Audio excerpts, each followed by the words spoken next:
I want to ask you something before we start. Have you ever loved someone so much it turned into the very thing that destroyed you? That is what happened to a young woman named Hanna. 3 months after her father's funeral, she knelt on the floor of a locked shed, begging 2 goats to forgive her, because until that night, those goats had been her brothers. By the end of this story, you'll understand exactly how that happened. But I promise you, the reason will not be the one you expect. Let's begin. Hanna's father built his fortune from nothing. He started with one small phone shop in Lagos and turned it into one of the biggest telecommunications companies in the region. He had 2 sons, Dara and Toby, from his marriage, and he had Hanna from a relationship he never made official. He never treated her like a secret. He paid her school fees. He showed up to her graduation. He used to call her the smartest of my 3 children, usually when her brothers were in the same room, usually just to see her smile. She believed she belonged in that family completely. Then he died suddenly, a heart attack in his sleep. And 3 days after the burial, the family sat down with the lawyers to read through what he had left behind. He had no will. Because of that, the lawyers explained the inheritance would be divided according to the law, and Hanna's position was far weaker than her brothers. Her mother's relationship with their father had never been legally recognized as a marriage. The lawyer explained it as gently as he could. Hanna barely heard the details. She just heard the outcome. Her brothers would inherit the companies, the properties, and the seats at the table. She would receive a portion barely worth mentioning. She sat very still, staring at the papers in front of her, like they might rearrange themselves if she looked hard enough. "So that's it," she said quietly. "I'm his daughter when he needs someone to sit beside his hospital bed, but I am not his daughter when it is time to divide what he left behind." Nobody answered her because nobody had an answer that wouldn't sound cruel. Dara was the one who reached for her hand. "Hanna, listen to me. Whatever happens with the paperwork, you are still my sister. I am not going to let you struggle. I promise you that." She wanted to believe him. Part of her did, but there's a difference between being protected and being included. And over the next few weeks, Hanna would learn exactly how wide that difference could be. Dara and Toby ran the companies together, the way they always had, different in every way. Dara was warm, Toby was cold, but inseparable at the top of their father's empire. Every major decision passed through both of them. Neither one signed anything without the other. Dara brought Hanna into the company, gave her a role, an office, a title. He defended her in meetings when Toby rolled his eyes at her suggestion. But Toby made sure she understood where she stood. "You are not a shareholder," he told her once, not even bothering to look up from his laptop. "You're just an employee. There's a difference. Don't get confused about your position here." Hanna felt something crack inside her every time he said things like that. And Dara, even with all his kindness, had a habit that hurt her in a quieter way. "Don't worry about the details," he would say. "Just focus on your part. We will handle the rest. We'll take care of you." He meant it as love. She had it as a cage. Her aunt, her mother's sister, didn't help matters. She would visit and sit with Hanna in the kitchen, shaking her head slowly. "They are just managing you," her aunt said one evening. "Your father built that empire with your blood too. You think Dara and Toby don't know that? They just found a way to keep you small while they keep getting everything." "Dara isn't like that," Hanna said, but her voice wasn't as sure as it used to be. "Dara smiles more than Toby. That's the only difference. Watch and see." By the time 3 weeks had passed, Hanna wasn't sleeping well. She would lie awake, replaying every dismissive comment from Toby.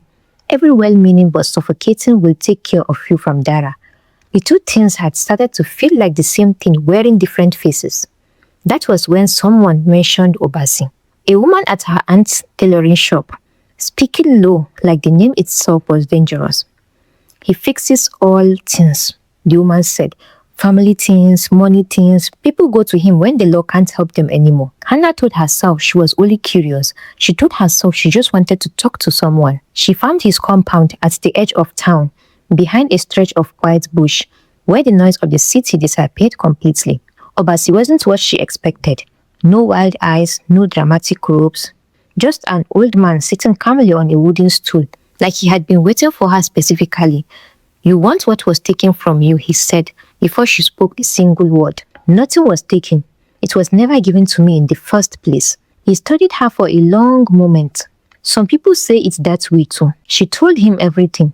The funeral, the will, Toby's coldness, Dara's pity disguised as protection. By the time she finished, her voice was shaking with an anger she hadn't let herself feel until that moment. Obasi listened without interrupting. When she was done, he was quiet for a while. I can help you take back your place, he finally said, but you should know something first. Every life you take leaves a debt. Hanna frowned. What kind of debt? Obasi looked at her for a long moment, like he was deciding how much to say. The spell does not take from strangers, he said. It takes from the people whose heart is closest to yours. I don't understand. You will. She didn't ask him to explain further. She didn't want to. She had already decided what she needed to hear, and she let his words slide past her like water. He gave her a small cloth pouch of dried herbs, folded and tied with red thread. Prepare a meal for them. Let them eat from your hands, and after that it will begin. She should have asked more questions. She should have turned around and thrown the pouch into the bush behind his compound. Instead, she went home and started planning a dinner. She told herself it was harmless. She told herself it was only to make things fair. The night of the dinner, she cooked everything herself. Their favorite dishes, the same recipes their father used to request on his birthday. She wanted it to feel normal, warm, like family. Dara noticed the effort right away. We didn't have to go through all this trouble, he said, smiling as he sat down. I wanted to, she said, and in that moment, some small part of her actually meant it. Toby barely looked up from his phone. Smells good, What's the occasion? No occasion, Hanna said, just family. They ate. They talked about nothing important. Old memories, their father's terrible jokes, a trip they had taken as children. For a few minutes, Hanna almost forgot what she had put into the food. Then Dara set down his fork. I don't feel right, he said. Me neither, Toby muttered, pressing a hand to his stomach. What did you put in this? Nothing, Hanna said. Her heart was pounding now. It's the same recipe. Nothing is different. Dara's hands started to shake. Sweat broke out across his forehead, even though the room wasn't warm. Toby tried to stand up and stumbled, gripping the table. Hanna! Dara's voice cracked. He looked at her, confused, afraid, still trying to understand what was happening to his own body. Something is wrong. Something is really wrong. She wanted to scream at herself to stop this, to call for help, to undo whatever was already moving through their blood, but it was too late to stop it. She could only watch. Dara reached towards her, his hands trembling, fingers coiling in a way fingers shouldn't coil. Hanna, help me. She stumbled backward, knocking a chair to the floor. Dara! His eyes were still his own, still human, still looking straight at her, still begging her, even as his jaw began to change shape beneath his skin. Hanna, please. Then his voice broke apart into something that wasn't a voice anymore. Hanna screamed. Beside him, Toby had already fallen to the floor, his body twisting, his shirt tearing at the shoulders as something beneath his skin rearranged itself. He didn't call her name, he only made a sound of pure animal panic, over and over, until that sound changed too. Their bones shifted, their spines curved, fur pushed up through skin like something had always been underneath, waiting.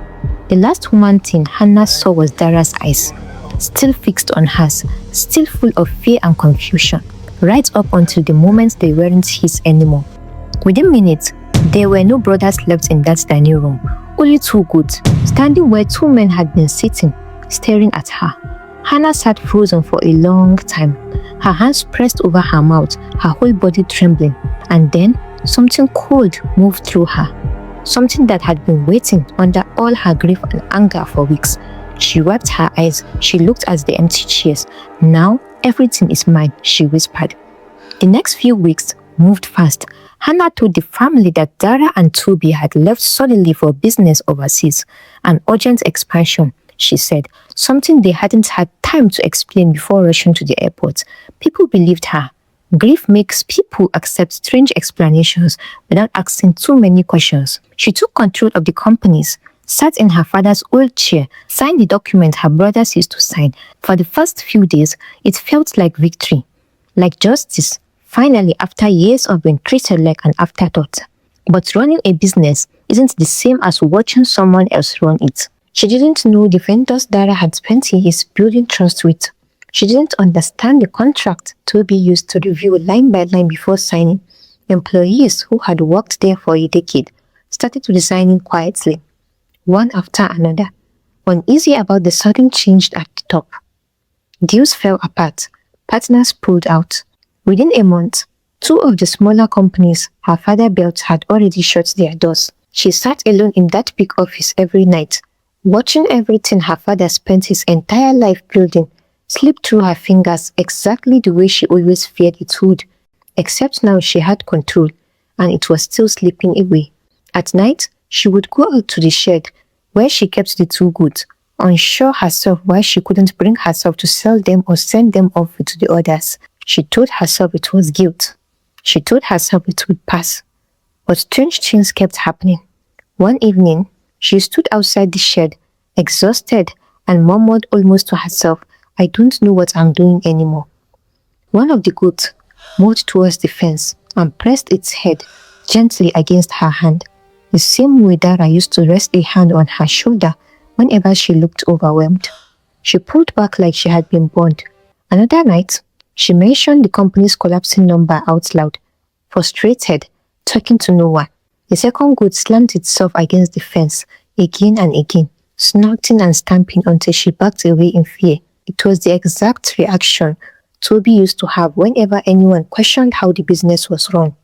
She told herself it was coincidence.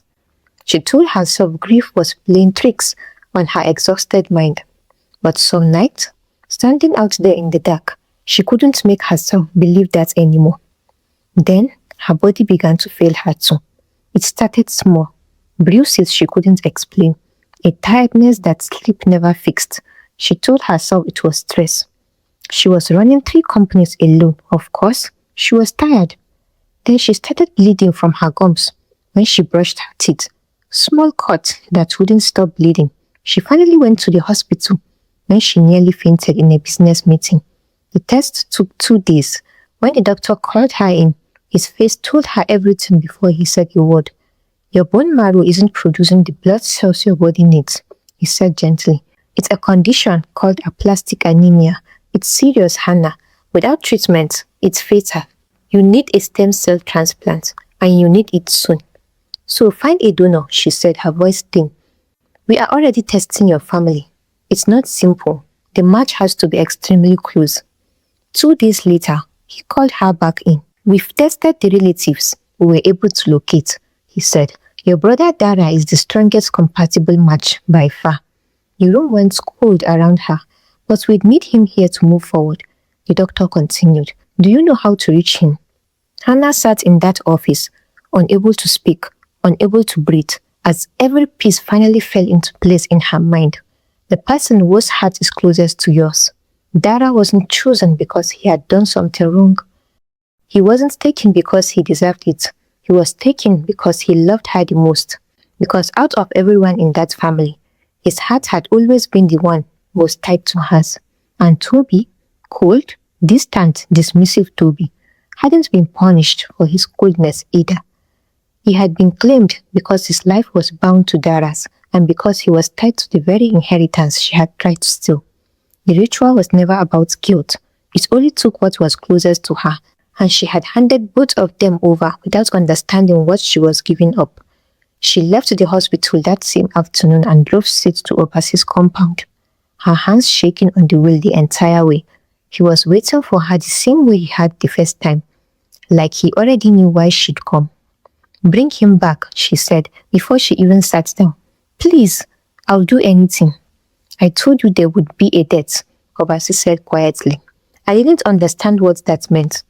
Most people don't, not until it's their turn to pay it. "Please," she said, tears finally breaking through. "He's my brother. He's the only one who ever really loved me. And Her voice collapsed. "I did this to him." Obasi was silent for a long moment. Then he spoke. "The spell can be reversed, but it will cost you everything you gained from it. The companies, the properties, all of it, and you must tell your family the truth of what you did. All of it. no part hidden.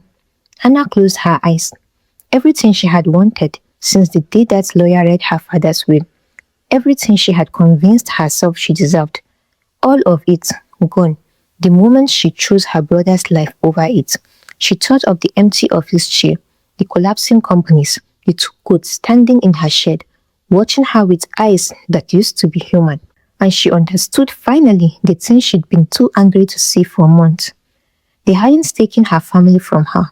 She had traded her family for what she wanted, and she was the only one who could decide whether that trade was final. Do it, she said. Take all of it. Just bring them back. That night, Hannah returned to the shed. The same shed where she had hidden the two goats for weeks, unable to look at them for too long. She opened the door. The moment she stepped inside, one of them moved towards her. Hannah dropped to her knees. Please, she whispered. I didn't know. Under a sky with no moon, Hannah knelt beside the two goats and did exactly what Obasi told her. She said the truth out loud, every part of it, her voice breaking again and again, as she confessed to the two animals who couldn't answer her back. She told them about Obasi, about the herbs in the food, about the moment she looked at their empty chairs and whispered that everything was finally hers. When she finished, there was a long, terrible silence. Then the shed filled with a sound like bones remembering how to be bones again. By morning,